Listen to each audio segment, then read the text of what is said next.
Hello, my name is Mandisa Johnson, and this is my CEO story. I started writing and directing productions at the age of 5. It was then that I realized that I had a love for plays through the theater class that I had in elementary school.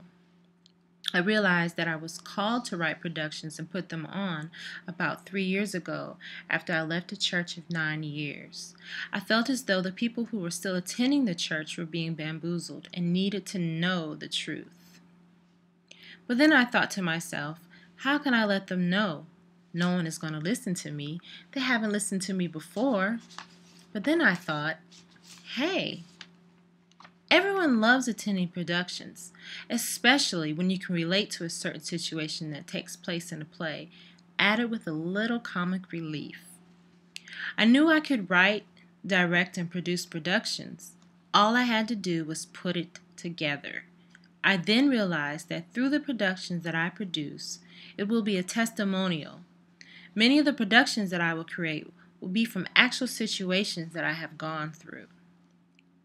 My audience will also be able to relate to what I write as well.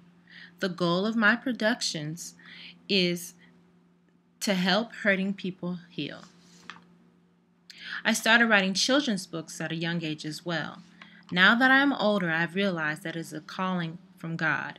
It is a calling from God to write children's books because many children can relate to many of the stories that I will write. Stories such as having a wicked stepmother to child abuse. The goal of writing my children's books is to help children get through certain situations in life. In 2006, I really began to take notice that many women thought that they would get positive attention by dressing scantily clad. I really began to take notice of this trend when I was an extra on the set of the movie Stomp the Yard. There were many women that would come half-dressed expecting the directors to give them a role, only realizing that that wasn't the look the directors were going for. The directors were not only looking for women who were dressed cute or fly, but also covered.